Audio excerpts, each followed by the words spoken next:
Alors, mon meilleur souvenir de voyage étant enfant, c'est pas compliqué parce que mes parents étaient très casaniers. Contrairement à moi qui aime bien aller à des endroits différents tout le temps, eux, ils allaient en vacances tout le temps au même endroit. Ils allaient en pension, en demi-pension, à l'hôtel Terlink à La Panne. C'était un hôtel un petit peu bourgeois, dirons-nous, qui est sur le coin de la Zeelan, tu vois, pile poil au plein milieu de La Panne, avec vue sur la plage et tout le rôle. Étant mi-pension, ça veut dire qu'on mangeait le petit déjeuner et le repas du soir, toujours au même endroit. Ma mère commandait toujours la même chose, parce que soi-disant, j'étais un enfant difficile. En fait, j'étais pas un enfant difficile, c'était elle qui était difficile. Et donc, du coup, elle m'avait imposé une série de plats que j'aimais bien, du steak bien cuit, avec des fruits, des boulettes, machin. Des trucs tout simples, toujours une banane en dessert, un croque-monsieur, en entrée, des trucs extrêmement chiants. Alors que mon père, lui, prenait le menu habituel, on regardait ma mère et moi avec un air méfiant, parce que moi, je n'avais jamais goûté toutes ces choses-là, puisque ma mère m'en dispensait. C'est comme ça que vers l'âge de 14 ans, j'ai pris mon émancipation culinaire, et je commençais à goûter plein de trucs, et je suis devenu donc chroniqueur culinaire, et puis par après inspecteur pour Goemio, ce qui m'a bien plu pendant quelques années. Mais bon, je continue à faire de la chronique culinaire sur mes pages qui s'appellent Carole Gourmand et Wallonie Gourmande sur Facebook, et également sur des groupes qui s'appellent Gastrobon, donc Gastro, apostrophe bon. Et alors, il y a Gastrobon Carolo, Gastrobon Bruxelles, Gastrobon Vlaanderen, Gastrobon, tu vois, Namur, Gastrobon Mons, etc. Et puis Gastrobon France, Gastrobon Europe, Gastrobon World. Ouais, World. Tu vois, des photos de repas et mes chroniques par rapport à ces repas un peu partout sur truc. Alors, qu'est-ce qu'on faisait à la mer? Mes parents avaient également un programme relativement classique. Donc, il y a un jour, on allait faire mini-golf au bout de la Panne, qui n'existe plus. Et un jour, on allait faire Luna Park, on allait au Méli, qui a été racheté par le nain nazi hollando-flamand Plop. Ils ont volé les abeilles. Enfin non, ils ont toujours les abeilles apparemment. Et ils vendent leur miel qui est mélangé avec du sirop de sucre chinois. Enfin, c'est affreux, affreux, affreux. Manger du miel bio, local, d'un bon artisan. Ne dépensez pas votre argent pour ce soi-disant purin flamand. Et puis après, il y a un jour, on allait à Ostende voir une vieille cousine. Je ne sais pas pourquoi est-ce qu'elle habitait à Ostende, qui était très contente de nous voir une fois par an. Et puis on allait, je ne sais pas, on allait faire un tour à Ostende, je crois, un truc comme ça. Et c'était assez casanier, quoi. Donc c'est mon souvenir de vacances avec les quelques dernières années où là j'avais découvert un disquaire très chouette dans les rues de La Panne, et donc je m'échappais de chez mes parents, enfin de l'hôtel, avec leur accord, en leur disant où j'allais, hein. Et j'allais chez ce disquaire écouter des disques et acheter quelques vinyles que je ne pourrais écouter d'ailleurs que quand je rentrerai chez moi. Voilà, ça c'est mes souvenirs de vacances étant enfant. C'est pas terrible, quoi, mais voilà.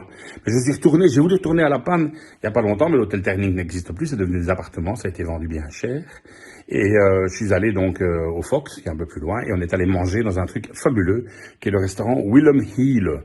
Donc Willem E-M et Hiele H-I-E-L-E. Il y a un restaurant formidable, un type qui fait que des produits de la mer, et il cuit notamment ses poissons sur un feu de bois avec les flammes et tout. Il met le poisson directement sur la flamme, et ensuite il le recouvre avec une toile de jus de gorgée d'eau de mer, ce qui fait une sorte d'étouffée à la vapeur d'eau de mer. C'est vraiment remarquable, et le repas entier est formidable. Tu passes à travers tous les produits, les mollusques, les crustacés, les poissons et tout, c'est vraiment super bon. Donc je le recommande chaudement. Voilà. Écoute, j'en ai fait pas mal parce que j'ai beaucoup voyagé. Je suis allé 27 fois aux États-Unis, par exemple, dans ma vie, parce que j'aimais bien le pays, parce qu'on pouvait y acheter des vêtements à ma taille, ce qui n'est pas facile. Puis j'avais beaucoup de copains aussi. En fait, j'ai fait le tour du monde également. On est allé plusieurs fois, un peu dans tous les coins, Singapour, Sydney, Australie, Hawaï, machin, bazar. Puis en Europe, j'ai fait tout parce qu'avec mon groupe de musique, dont j'ai ma guitare qui est là au mur au-dessus, une de mes guitares, pardon. Groupe de musique qui s'appelait Agrumes, ça s'appelle toujours Agrumes, voilà, sur agrumes.com avec H, et puis regardez des vidéos sur YouTube, il y en a tout plein. La musique est également sur Spotify, machin, bazar, Apple Music, donc tu tapes G-R-U-M-H et tu trouves. Voilà. Et mais on a fait des tournées européennes très larges, donc j'ai fait la Scandinavie 4 fois, j'ai fait Budapest et Berlin avant la chute du mur, donc du temps c'était encore l'Est, il y avait les grands miradors, et les mecs avec les grands képés et tout, il y avait plein de cachets sur le passeport dans tous les sens. Hongrie, Yougoslavie, du temps où ça s'appelait la Yougoslavie, l'Espagne, l'Angleterre, enfin j'ai fait un peu partout, un peu tout et partout. Très peu l'Italie par contre, très peu. Donc mon meilleur souvenir, c'est compliqué parce qu'il y en a beaucoup. Mais je vais dire que ce qui peut-être représente le gigantisme américain. Alors c'est absolument écœurant, mais c'est également délicieux, c'est Las Vegas. Donc Las Vegas, il ne faut pas y aller trop longtemps parce que tu te lasses vite, justement le côté écœurant.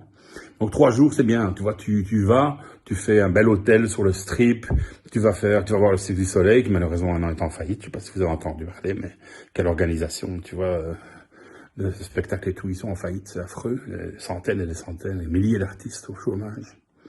Et donc, tu as le gigantisme américain, tu as des très bons restaurants, parce que tous les grands chefs américains et mondiaux ont des restaurants à leur nom à Las Vegas. C'est quand même une belle qualité de bouffe. Donc, ça reste un chouette endroit pour y aller.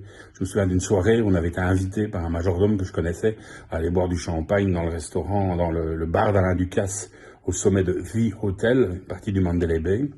Et on avait une vue absolument imprenable sur Las Vegas. Je vais vous envoyer la photo, comme ça vous aurez une idée de ce dont je parlais. Voilà, c'est un souvenir de vacances. Oui, oui, monsieur.